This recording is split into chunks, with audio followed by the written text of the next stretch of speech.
안녕하세요. 김성길 목사와 함께하는 사람 이야기 제2단원 G7 과정입니다. 이 시간 전 시간에 이어서 제2권의 1-7회가 되겠습니다. 자, 전 시간에는 우리가 왜 목적을 만들지 못하느냐, 또 목적을 만들기 위해서 뭐가 필요하냐, 그 중에 하나 정보와 여행, 또 다양한 봉사활동, 또 내가 하고 있는 일의 생각의 전환, 이런 것들이 바로 목표를 만드는데 중요한 동기를 부여한다, 이렇게 살펴봤고요. 자, 이 시간에는 또 사람들이 목표를 만들지 못하는 목적의식이 없는 이유 중에 또 하나, 풍요로움의 문제. 이 참 풍요로움은 참 좋은 거잖아요. 풍요로움을 하기 위해서 얼마나 많은 노력들을 기울입니까? 우리 세대는 배고픔을 겪어본 세대입니다. 저도 어린 시절에 내장산 골짜기 안에서 어린 시절을 살았어요. 그래, 초등학교 1학년 됐을 때 이제 내장산에서 정읍시내로 나온 거죠. 그러면서 이제 그 사이에서 주로 이제 먹을 것이 없어가지고 뭐 땅속에 있는 칡넝쿨, 또 뭐 그다음에 뭐 심지어는 소나무 그 새로 나올 때 그 연한 껍데기 벗기고 그 안에 있는 거, 뭐 이런 거 먹어보고, 뭐 어쨌든 이런 다양한 배고픔을 겪으면서 이제 학교 가니까 깡냉이죽, 옥수수죽 끓여서 주는 이런 거, 그러면서 이제 살아온 경험이 있죠. 그러면 이제 이렇게 빈곤하고 배고프고 할 때는 그냥 목적의식이 저절로 생깁니다. 어떻게 하면 배고프지 않고 굶지 않고 먹고 살아갈 수 있을까? 어떻게 하면 우리 가족들이 굶지 않고 살아갈 수 있을까? 이게 이제 목적의식이 되는 거죠. 그러다 보니까 뭐 공부를 열심히 해서 내가 반드시 성공한다. 또 뭐 내가 장사 잘해가지고 돈을 벌어가지고 뭐 해야 되겠다. 뭘 해야 되겠다. 내가 기술을 배워가지고 뭐 해야 되겠다. 막 이런 거예요. 그러니까 뭐 그런 목적의식이 저절로 생기던 때였죠. 그런데 이런 목적의식들이 열심히 살게 만들어줬고 결국 국가든 개인이든 풍요로움을 가지고 오게 했습니다. 그런데 이제 문제가 뭡니까? 이 풍요로운 삶에서 태어나서 살아가다 보니까는 목적의식을 갖기가 힘들어져 버린 거예요. 가난할 때보다 인생의 비전을 꿈꾸고 목표를 세우기에 어려움이 더 많아진 겁니다. 그래서 지난날 가난할 때는 오히려 목표를 세우기가 더 쉬웠던 것 같아요. 앞에서 말씀드린 것처럼 뭐 배부르게 먹기 위한 목표를 그냥 세우면 되었으니까요. 나와 내 가족 굶주리지 않기 위해서 공부해야 했고 또 일을 해야 했던 거죠. 그런데 오늘날 물질적으로 풍성한 시대에는 오히려 동기부여가 잘 되지 않습니다. 공부 안 해도 부모가 부자니까 자연히 유산 받을 것이고 열심히 안 해도 사는데 별 어려움도 없고 또 필요한 거 부모님들이 다 알아서 해주고, 그래서 목적의식을 갖는다는 것은 더욱 어려워지는 것 같습니다. 여기에 사람들의 삶 자체가 물질주의적이고 개인주의적이고 이기주의로 발전하다 보니 영적 발전이나 공공의 이익을 위한 목적이나 사회적 행복을 위한 목적도 세우기가 점점 어려워진 거죠. 그러나 분명한 것은 이런 상황이지만 진정한 인생 행복과 성공이라는 큰 일을 완성하기 위해서는 어떻게든지 목적에 대한 동기를 갖고 목표를 세워갈 수 있어야 한다는 거죠. 자, 사람은 그래서 3단계의 목표를 세우는 줄 알아야 돼요.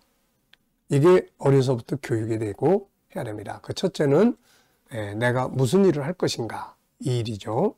그리고 일에 대한 것도 올바른 목적의식.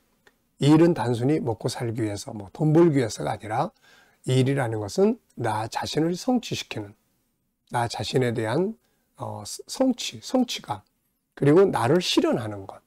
이게 일이 없으면 뭐 아무리 잘 먹고 잘 살아도 무기력해지게 되고 사람이 병만 늘어나게 되고 이렇게 되는 거예요.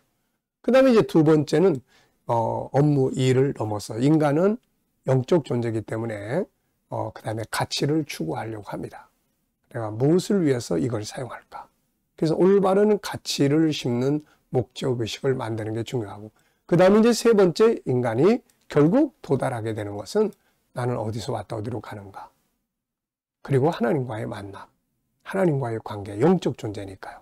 그래서 항상 우리가 목적을 만들어 나갈 때 하나는 무엇을 할 것인가, 그 다음에 어떻게 살아갈 건가, 가치에 대한 것, 그 다음에 하나님과의 관계를 내가 어떻게 잘 만들어 갈 것인가, 이렇게 요 세 가지에 대한 목적을 만들어 가는 것, 이게 중요한 거죠. 자, 여러 가지 방법들을 통해서 동기 유발이 되는데요. 유의미한 삶을 위한 철학의 개발과 금전적으로 윤택한 삶이라는 두 가지 대조적인 중요한 가치에 눈에 띄는 변화가 일어났던 시대가 있었죠. 1960년대 후반에는 유의미한, 그러니까 의미를 찾는 거죠. 아까 이야기한 대로 가치를 찾기 위한, 유의미한 삶을 위한 철학의 개발이 가장 중요한 가치였습니다. 80% 이상의 대학 신입생들이 이것을 필수적 또는 매우 중요한 목표로 삼았고, 반면 금전적으로 윤택한 삶을 필수적이거나 매우 중요한 목표로 삼은 신입생은 45% 이하에 불과했습니다. 순위로 따지면 5위나 6위 정도에 해당됐죠. 그 이후로 이 두 가지의 가치는 완전히 뒤바뀝니다. 지금은 금전적 가치가 상위 74.1%에 올랐고, 삶을 위한 철학의 개발은 6위로 밀려나고 있다, 이렇게 이제 평가를 합니다. 그러니까 사람들은 돈이 더 중요하게 여겨졌고, 아름답고 올바르게 살아가는 가치는 더 뒤로 떨어져 버린 거죠. 그러니까 이게 올바른 인생의 목표가 만들어지기 어려운 겁니다.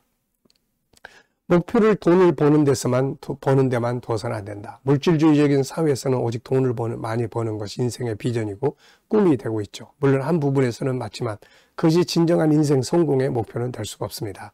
풍요가 죄악된 것이거나 잘못된 것은 아니죠. 문제는 이것을 가지고 공공의 유익과 진정한 인생의 행복에 대한 목표들을 세우지 못하고 있다는 데 있는 거죠. 진정한 행복은 소유에 있는 게 아니라 올바른 가치에 있고 신앙에 있습니다. 그래서 세 가지 목표에 우리는 항상 만들어 가야 돼요.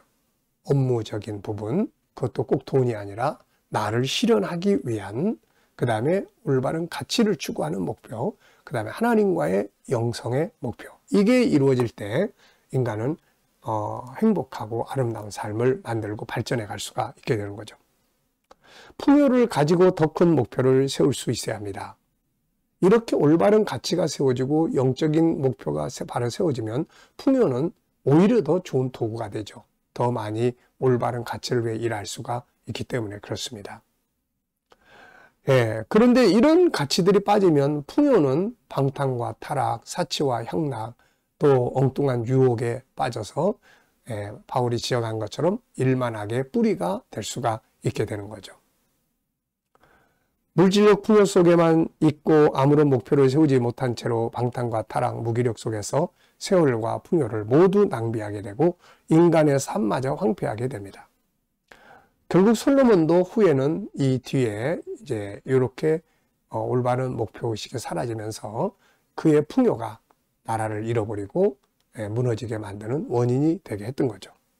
물질은 도구이지 목표가 아니기 때문입니다. 그러므로 인생을 돈 버는 데만 목표를 두는 것은 참 목표가 아닙니다. 그것을 가지고 뭘 할 것인지에 대한 가치의 목표, 그리고 하나님과의 영성에 대한 목표, 풍요는 이것을 이루어가는 하나의 도구가 될 수 있게 해야 되는 거죠.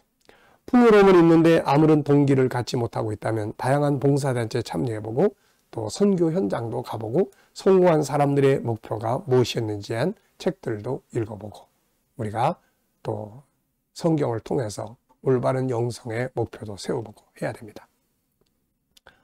이미 풍요로움을 가지고 산다면 우리는 올바른 목표를 만들어 갈 수 있도록 다음 단계, 가치의 목표, 그 다음에 또 영성의 목표를 만들어 가야 할 것입니다. 자, 이 시간에는 이제 우리가 올바른 목표를 세우기 위한 세 가지의 이야기를 함께 나눴습니다. 풍요로움이라는 걸 그냥 물질적인 안에서만 가지고 있으면은 정말 오히려 인생이 더 나중에 무너지게 되고 실패하게 됩니다. 그런데 이 풍요로움을 가지고 이제 무엇을 위해서 이걸 사용할 것인가? 가치의 목표와 하나님께 어떻게 하면 하나님의 뜻을 위해 사용할까? 영성의 목표를 세우면 풍요는 일하는데 아주 소중한 도구가 될 수가 있는 거죠. 근데 이런 올바른 가치들이 목표가 되지 않으면은 풍요는 나를 무너지게 하고 망하게 하는 또 하나의 원인으로 작용을 하게 되는 겁니다. 자, 이 시간 여기까지 하고 마치겠습니다. 감사합니다.